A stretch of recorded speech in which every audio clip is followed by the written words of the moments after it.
Daryl and Dante Sutorius personify happiness and success. She loved the idea of being able to present herself as a doctor's wife.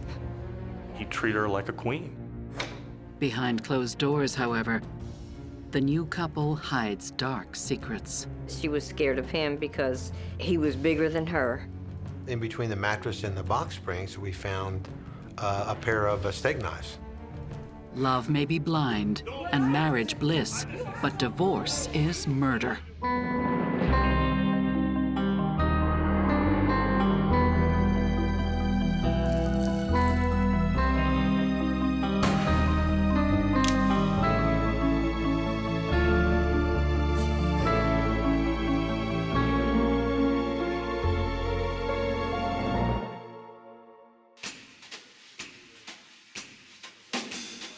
Six months after a painful divorce, respected heart surgeon, 55-year-old Daryl Sutorius, decides to give love a second chance by enrolling in a Cincinnati dating service.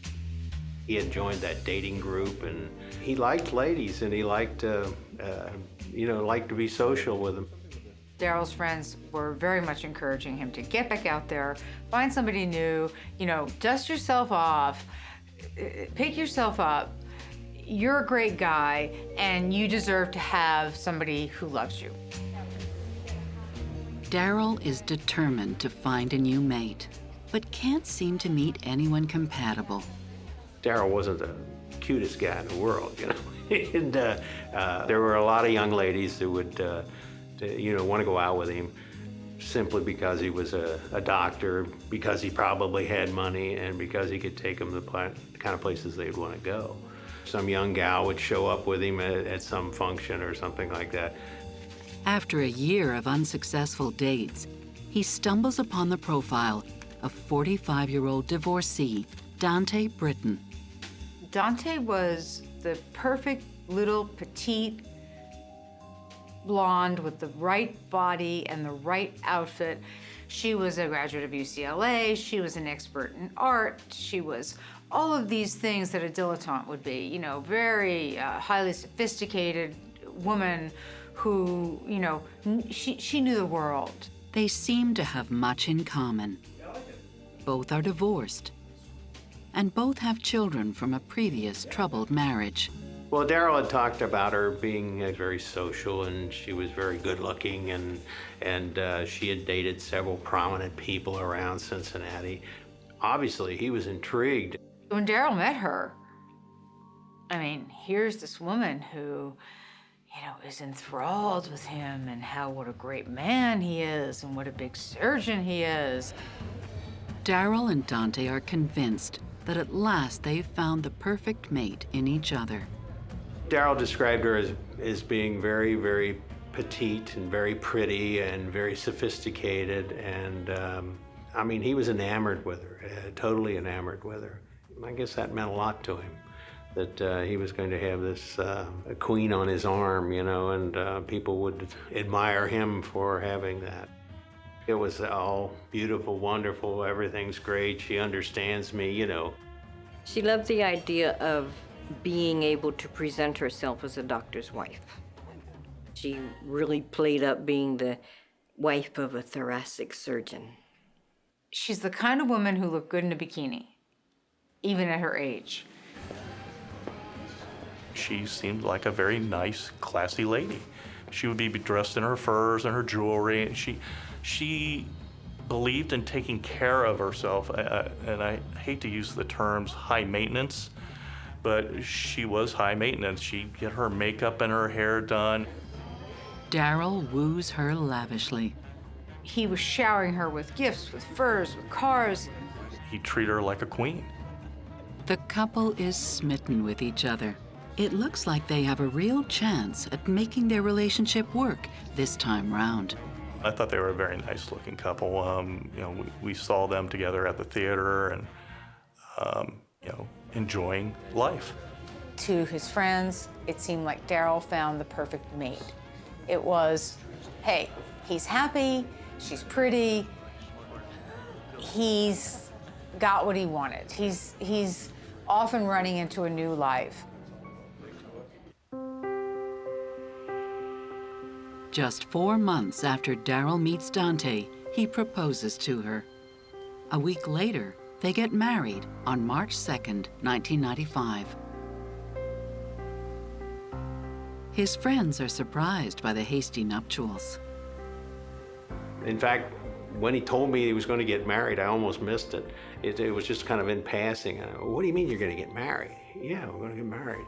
Well, oh, really? It was like, geez, today the day Daryl said he was going to get married? And I don't know. It was not really, he told me he was getting married by a justice of the peace over in Newport. And he got married over at some storefront, and that was it. Nobody was there. We weren't there. I think he just wanted to get it over with and get going. Forensic psychologist Brian Russell and psychotherapist Stacy Kaiser think that Dante and Daryl are rushing into things. Dante sees Daryl's profile online and is immediately attracted. He's a surgeon, he's successful. Daryl was looking for a beautiful woman, and he found her.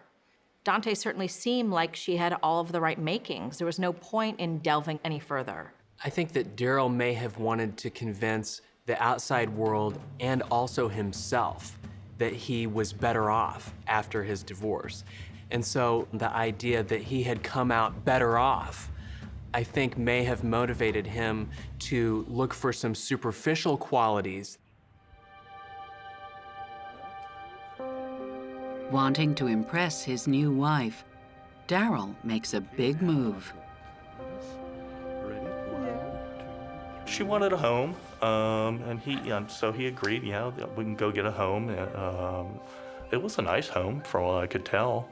The house they bought was modern and sophisticated.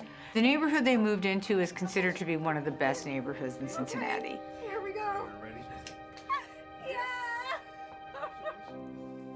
Daryl's daughter, Deborah, trying to be supportive of her father's new relationship, helps with the move and makes a startling discovery in Dante's boxes. She finds a collection of hair pieces and hair extensions and fake fingernails, all kinds of, and stuff that Dante was buying through television, like through QVC and other television, ordering things through the TV. So Dante seemed, in Deborah's eyes, to be somebody suddenly to be put together with glue. Several months later, Deborah is further unsettled by the fact that the master bedroom is a mess, and Dante still has not unpacked any of her boxes. So there's all these boxes that are still taped up. Most of Dante's things are in boxes, and immediately, Deborah, being an intelligent young woman, is like, wait a minute here. So this woman hasn't really moved into her own home. There's also the small matter of the prenuptial agreement that Dante has refused to sign.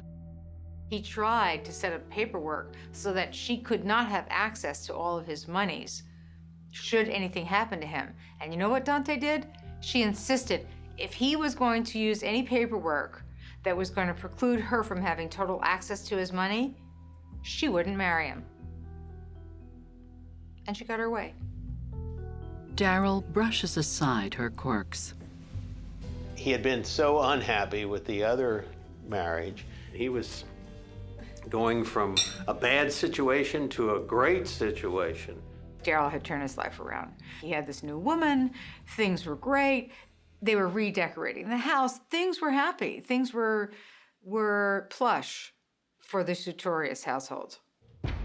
But after several months of marital bliss, things unravel when Dante discovers that Daryl has serious financial problems because of his divorce.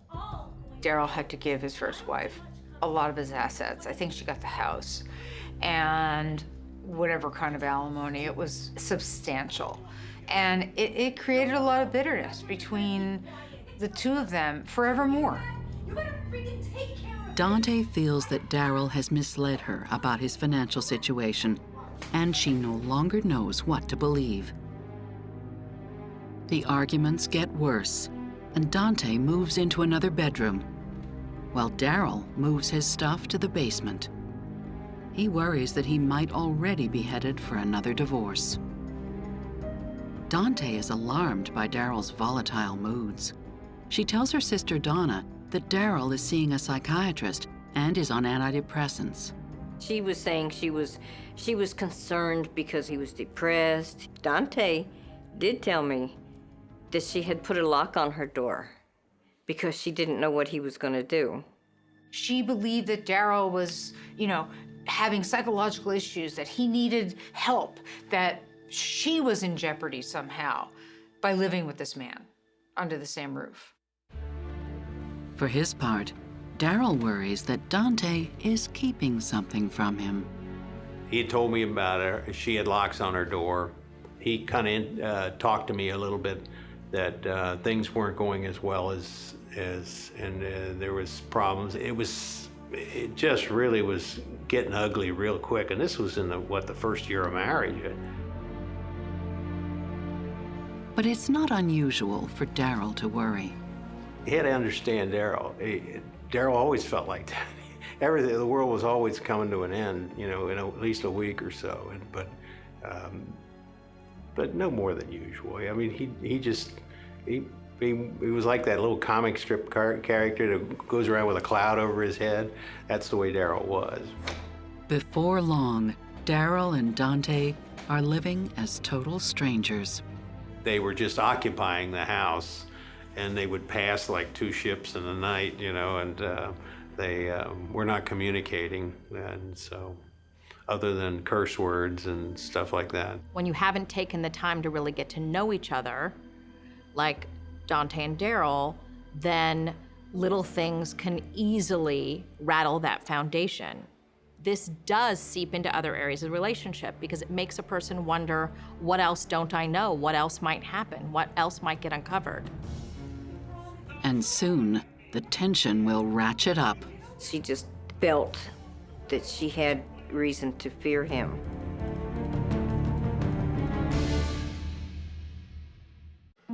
The Sutorius couple appears to have it all. Daryl is a top heart surgeon in Cincinnati, and Dante, a stunning divorcee. But by early December, 9 months after they get married, the situation gets tense when Daryl tells his wife that despite his financial problems, he wants to foot the bill for his daughter Deborah's wedding in June. I thought we talked about this already. Dante was furious that Daryl wanted to pay for his daughter's wedding. Dante was giving him all kinds of trouble about that. Might well pay for her own wedding for Christ's sake. He was, oh my God, I want to give her some money, but she don't want me to give her any money. Daryl's daughter Deborah is furious with Dante and lashes out at her.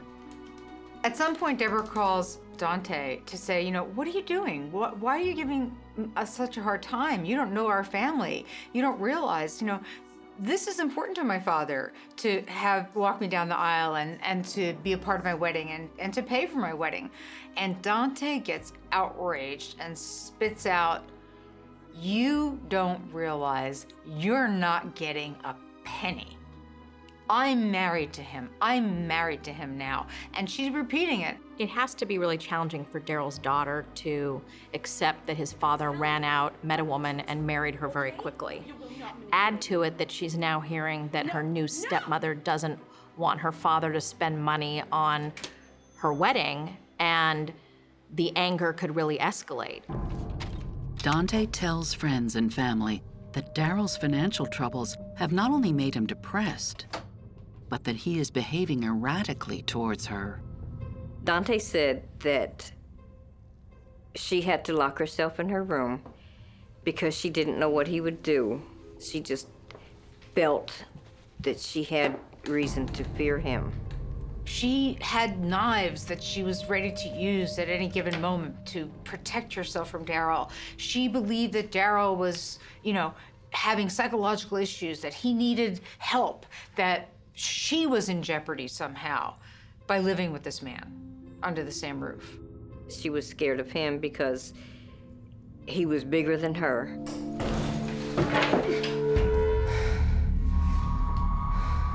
You know, you got this 6-foot some guy and then this little tiny frail woman. And he would come home late some nights and she didn't know where he'd been.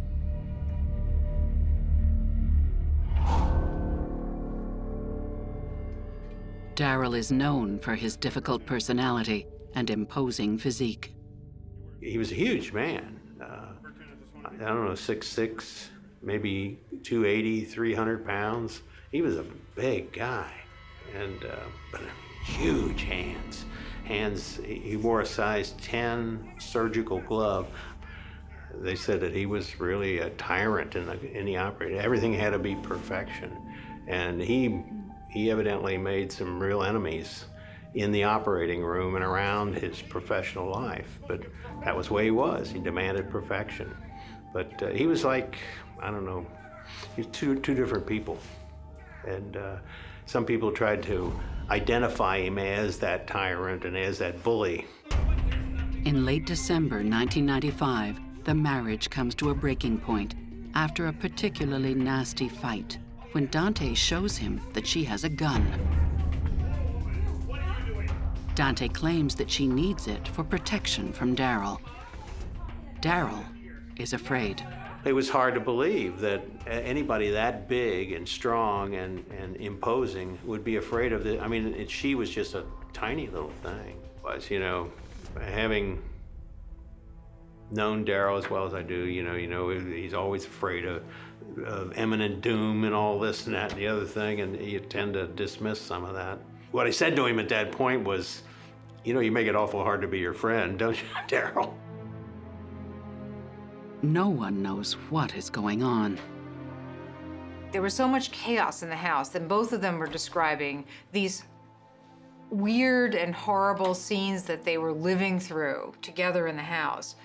It seemed like both of them were exaggerating. Daryl himself has anger management issues. He has a history of having a bad temper. He's a big guy. It's really hard to believe that someone like him would not only stay with a woman like this, but would be so afraid. And so I think it makes people wonder if it's all for show. Is Daryl trying to get attention? Is he trying to make people hate his wife? Like, why would he be doing something like this? It's hard to know the truth of what's happening under somebody's roof based upon what either partner tells about it. I think that usually there is some truth that lies in the middle that gets very difficult to sort out until afterwards. Daryl contacts his lawyer to take a look at his options. However, he is reluctant to have this marriage end so quickly, especially with no prenup signed. He did not want this to end because of what he's going to look like second time around. He didn't want to look like a fool. He didn't want to look like, he didn't want to lose some more money. There would probably also be a huge element of him sort of losing face if the relationship were to fail this quickly. He doesn't want to be a 2-time divorcee, and so he's going to try and do everything he can to keep this marriage going.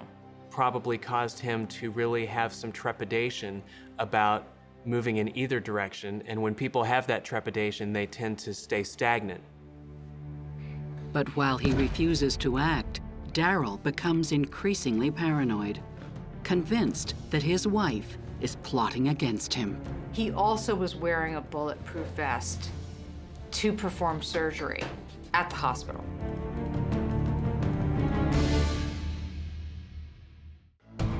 The Sutorius marriage is rapidly disintegrating, and their upscale home has become a combat zone. Daryl is worried that his new wife is keeping a secret hidden behind her locked door. Well, the way he described it to me was, he said, I had a couple of scotches one night, got up my nerve, and went up and busted the door in, and went in and looked around and found this gun.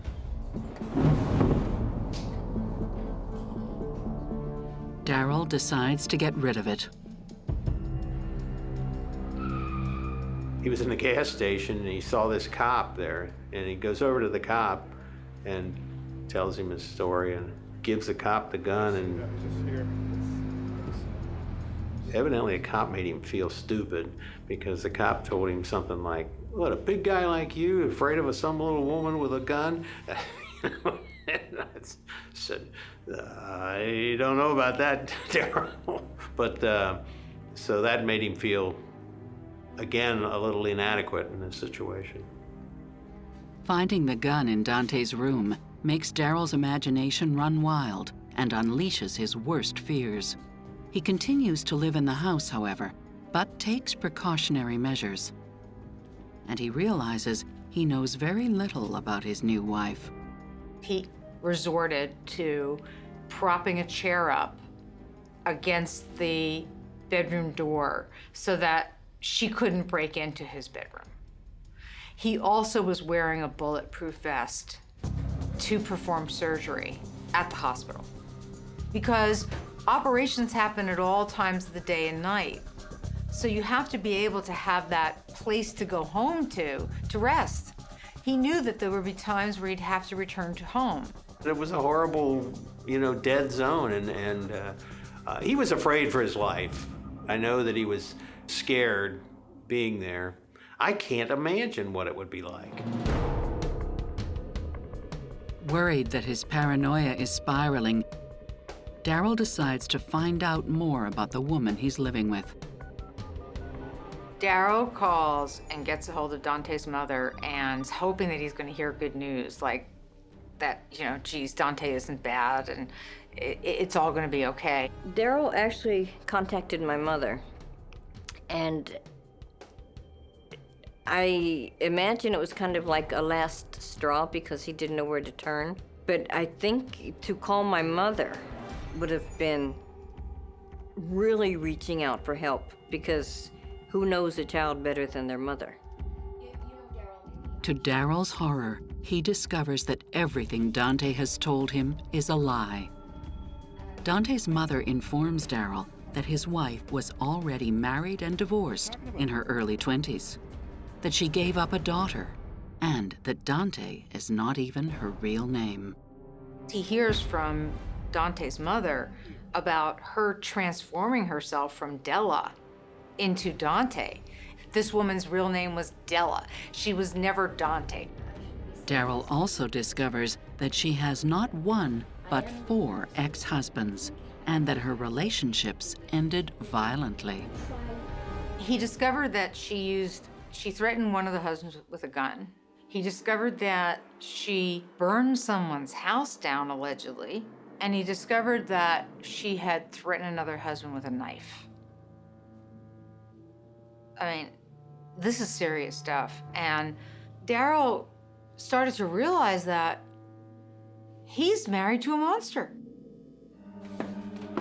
One of Dante's exes claims that she lit his bed on fire while he was sleeping.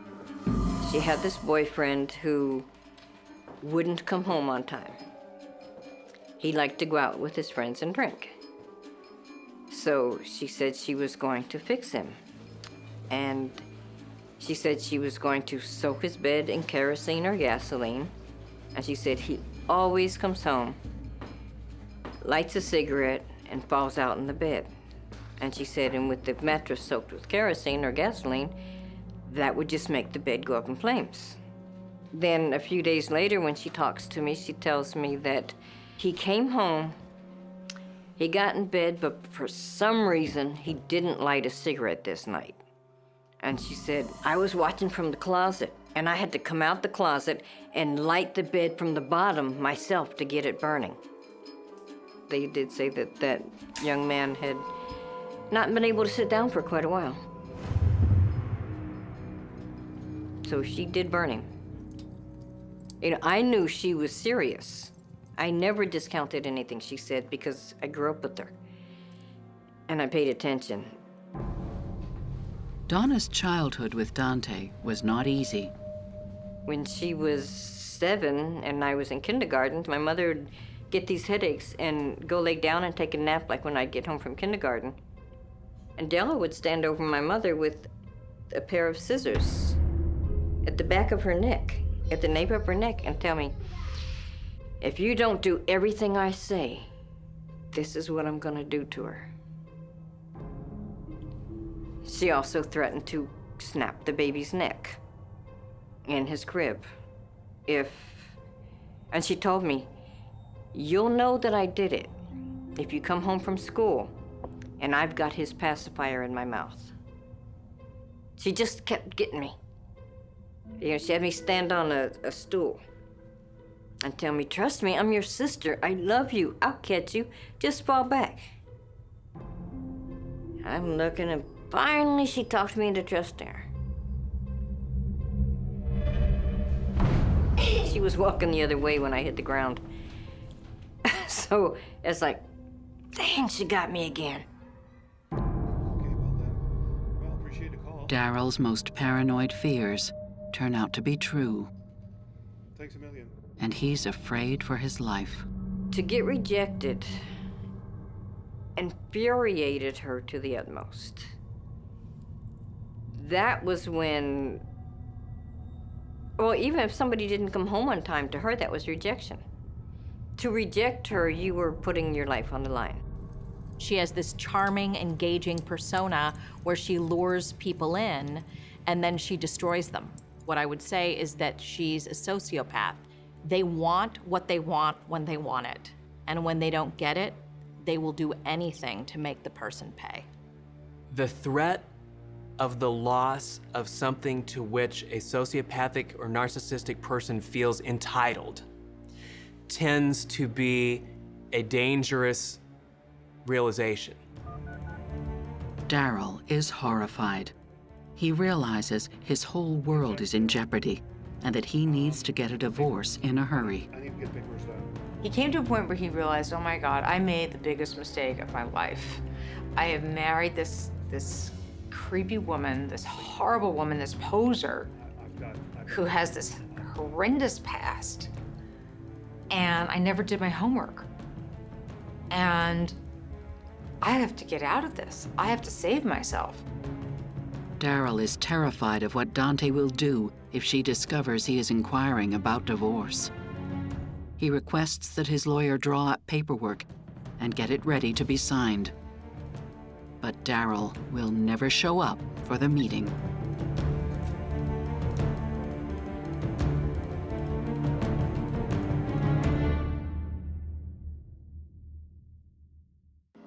By early February 1996, having discovered his wife Dante's frightening past, Daryl Sutorius realizes he urgently needs to get out of the marriage. But still, he stays. He doesn't want to lose another house in a divorce, even temporarily. The thought of losing another house was just something he couldn't deal with. And that's why he was staying there. I said, Daryl, get the heck out of there. You know, if you really are afraid for your life, get out. Daryl's shocking discovery that his wife is not only 4 times divorced, but also potentially a killer, had to have literally left him panic-stricken. And yet, what we see is that he's still trying to weigh out his options. He's so worried about this second divorce and losing his prized possessions that he stays. He should have immediately gone into flight mode, but he doesn't. And I think that that is reflective of probably how he felt for having really not gotten to know her better. Hoping to expedite the divorce, his lawyer does all the necessary paperwork, but Daryl never shows up to sign. Daryl also fails to show up to work. Nobody knows where he is, and his colleagues are frantic. Our police dispatcher got a phone call from Dr. Sutorius' secretary, very concerned because it was a Monday morning. He didn't show up for scheduled surgery. There were numerous pages that he did not answer throughout the weekend. Immediately, they knew something was wrong. Daryl doesn't behave that way. The fact that there's no phone call, there's nothing, it's completely out of character for him. The police are dispatched to the Sutorius house to look for the missing heart surgeon. So that officer, along with another officer, went over to the Sutorius residence and knocked on the door. And Adela answered. And initially, she said he was at work. And they informed her, no, she's not at work. The secretary called the police concerned because he wasn't there. He didn't even show up for a scheduled surgery. And she said, oh, well, then he's away on a weekend trip. Are you sure he's not here? Well, you're welcome to come in and check the garage. So she kind of led him into the garage area to where his car was, and they found his car in the garage.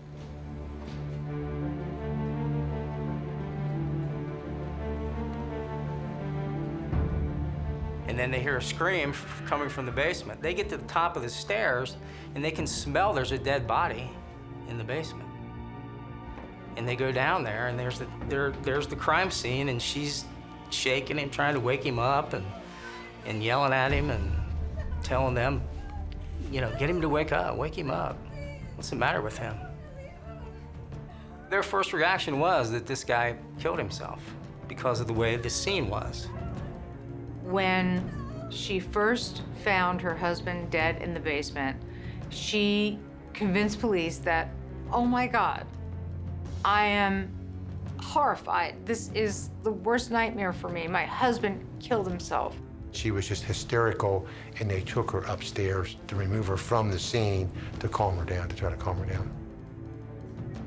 Dante claims that her husband must have committed suicide as a result of their financial and marital problems.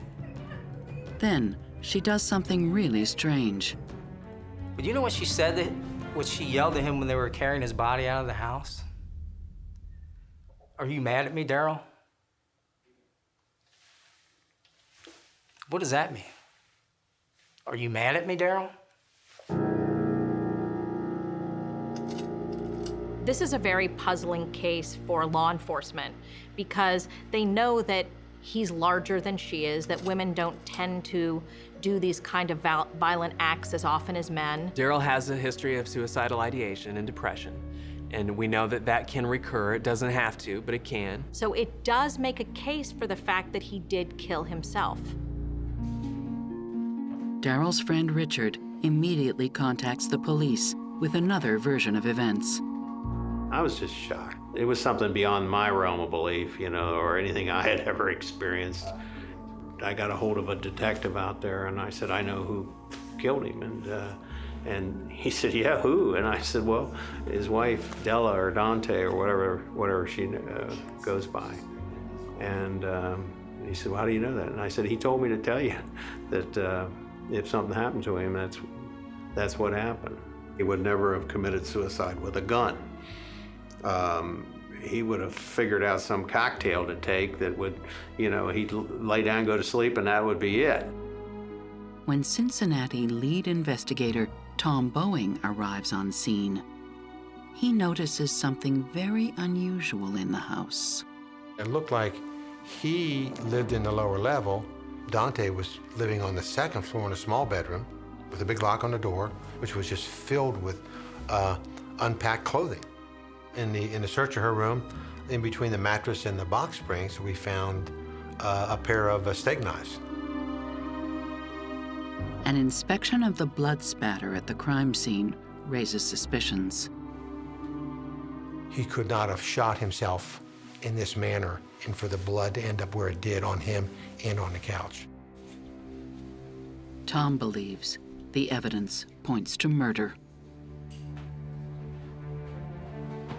Daryl's children are in shock, but uncertain how to proceed, they schedule a memorial service and invite Dante.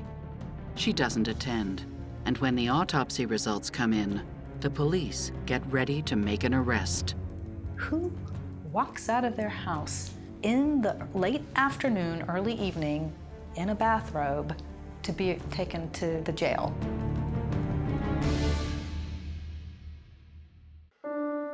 Daryl Sutorius is found dead in his basement. His wife Dante says it was suicide. The police think otherwise. His feet were on the floor, his legs were dangling, were up against the couch, the edge of the couch, covering part of the couch. Well, there was blood underneath that. When they moved his body out, there was blood on the side of the couch, the front edge of the couch, the cushion, which could not have gotten there if he had died in that position. So that led them to believe that the body had been moved after the shot.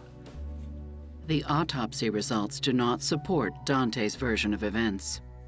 The coroner went to the scene, and the first thing that he noticed was the wound wasn't right. The wound was from back to front, and it was not a contact wound. And that's very unusual. I mean, most suicides are to the temple or in the mouth, and now lately in the chest, in the heart. So this was right away, he had a problem with the cause of death being suicide.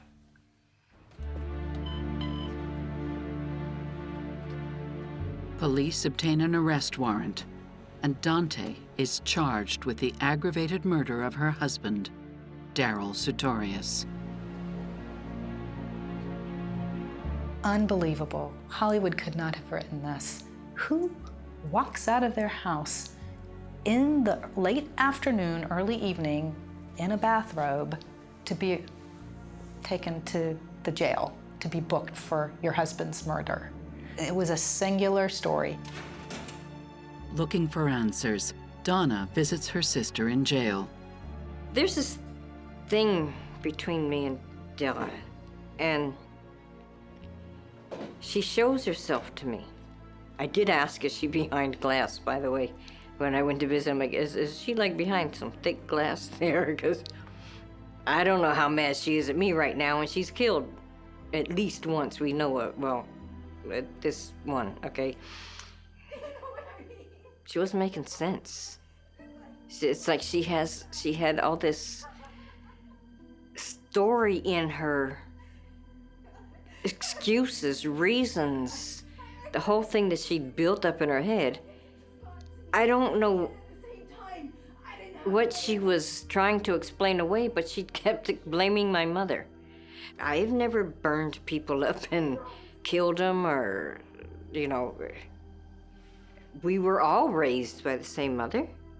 She has a cluster of personality traits that we actually do clinically cluster. We call them cluster B. If you think about selfishness taken to the extreme, narcissism taken to the extreme being sociopathy, you could see two of them there.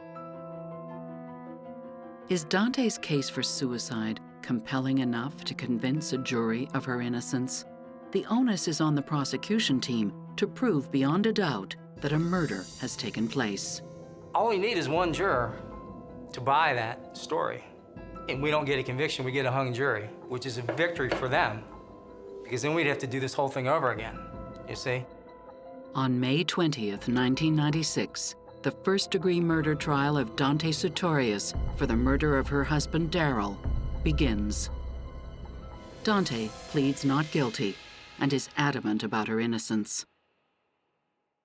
Her style of dress in the courtroom is described as demure. She had her little cotton dress on.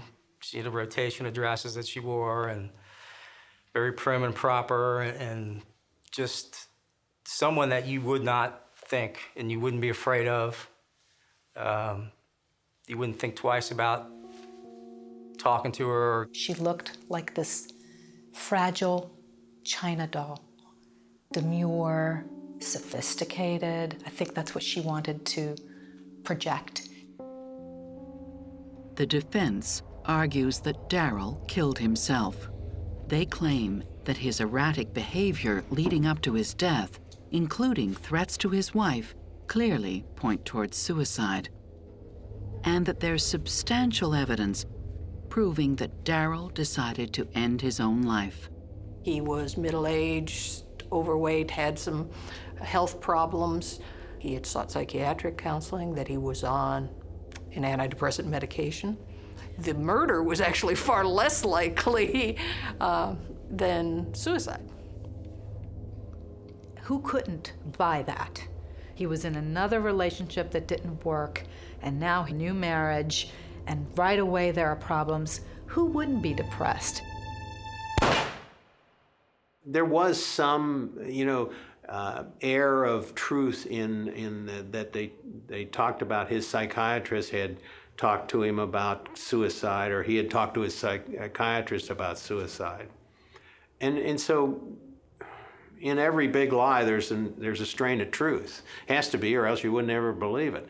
And in this, there was some strain of truth in what they said. He is in a bad marriage. This would be his second divorce. He could be very, very down about that.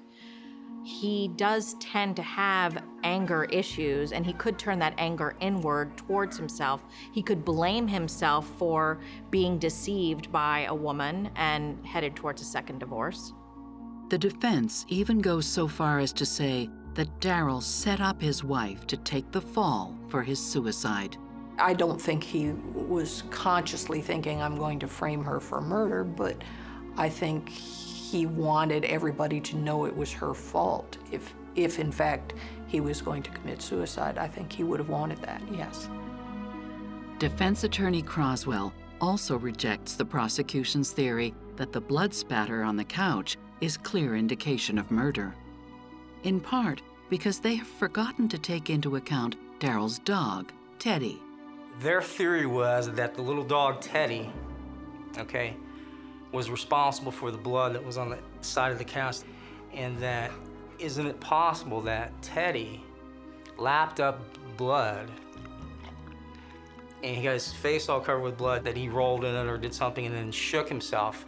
Well, Croswell demonstrates this for the jury in his closing argument. He takes a big drink of water and he sprays water all over the podium in front of the jury. That was pretty bizarre.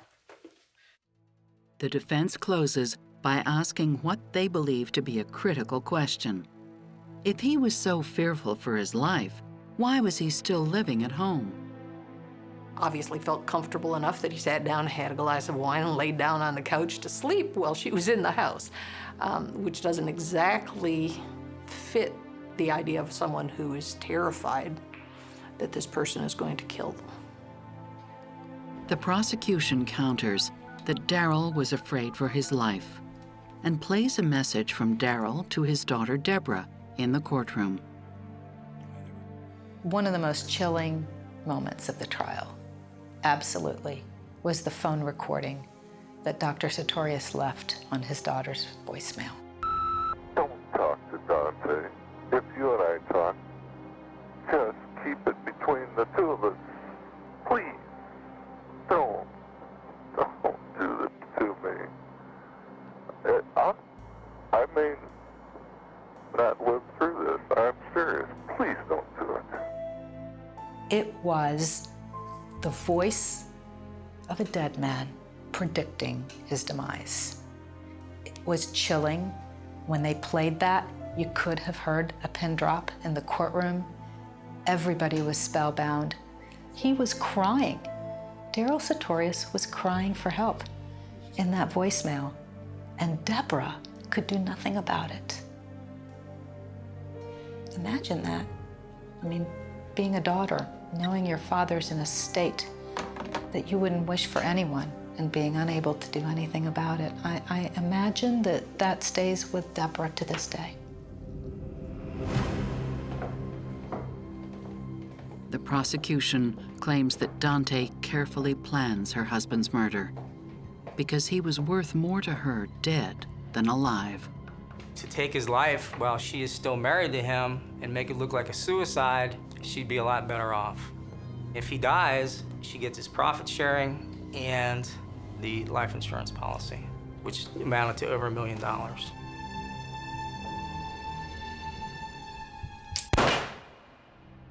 Still, the prosecution worries that someone on the jury might be convinced by the suicide theory. I remember looking at the jury, and I kind of was thinking, are these people smart enough to see this, and that worried me. That was one of the reasons that I thought she might get away with it, is that maybe she had hoodwinked these jurors too. That was the fear that someone might bite on that. That he could have, not that he did, but that he could have, was all they needed. just wanted to grab onto that. And they hit it hard. Della is a very talented manipulator, and I would be concerned that if she killed him, she would be working very diligently on not only her story, but how to weave her way out of anything that anyone asked her. The jury doesn't buy Dante's story that Daryl has committed suicide. Della Dante Sutorius, guilty of aggravated murder. On June 7th, 1996, after only 5 hours of deliberation, they return a verdict of guilty. Dante Sutorius is sentenced to life in prison and is branded a notorious Black Widow. It was like shock because, yes, it is true. And it was a relief because finally it's over. I knew it was coming. And throughout the years, just randomly, the thought would come to my head, I wonder whose life Dell is ruining now. Because that's what she had been building up to all her life. And so it's like, in the back of my mind somewhere, there was still that dread, that doom, that one day doomsday is going to come. One day she is going to do what she has vowed to do. I think overestimating her ability to play the shocked, aggrieved, deeply saddened wife of a suicidal physician, and it finally caught up with her. But she had a long history of successes, which I think caused her to overestimate her manipulative powers. Della's guilt is a combination of two factors. It's her backstory, that she has a history of attempting to kill other men, in addition to the forensic evidence that was found at the crime scene. I thought afterwards that, well, doggone it, they did know. They could see through her. And I mean, she was there in this little dress, you know, that made her look like, you know, the mother of all children and this and that and the other thing. And they were able to see through that. So that was a pure vindication as far as I was concerned. Daryl's family and friends feel that justice has been served. They were relieved. They felt vindicated. They felt like she had finally learned her lesson in that finally somebody had seen through her stories. I remember hearing the verdict, and I was sitting in the car. I was in a parking lot of some restaurant, I think, and when they said guilty, I felt a great sense of relief at that. I know my kids, especially my youngest daughter, was always worried that my testimony was going to cause her to come back and seek me out at some point, you know, and it was just pure joy of knowing that Daryl was vindicated. 14 years later, after exhausting every possibility of appeal, Dante Sutorius dies in the Marysville Women's Prison at the age of 60 of natural causes, 3 years before her first eligible parole hearing in 2013. Della Dante Hall Sutorius got what she was looking for. She got everything she said she was going to have all her life. She got what she worked up to. She had the nice big house. She had a Jag, which we heard about often. She had, you know, the good clothes, the furs. All she had to do, instead of killing the man, was love the man. That's all you got to do, be human. And she couldn't. Love is blind, they say. Perhaps he was blinded by her charming abilities, but at the end of the day, you're gonna marry somebody. You really have to have a checkpoint, a cross-check on who that person really is. And I think that's the lesson here. He was unique. He was just, I mean, I don't know how to explain that to you, that he was just somebody you just enjoyed being around. I sometimes sit down and I'm, you know, when I don't have anything to do and think about what all happened and wonder how in the world did that ever happen. I would give anything if he could have called me. As well as, you know, at the time he was calling my mother, if he would have called me. If he would have listened to me, he'd be alive right now. I would have, yes, it would. And I've thought about that a lot. Daryl should have, sorry. Daryl should have fled for his life. He should not have stayed. He should have followed his gut. Well, I felt stupid, first of all, that I couldn't have figured that out and then done something more. And it just a great sense of loss. I think a million things could have been done by a million different people, including me, and but we didn't. So, and that's just it. I wish he was here.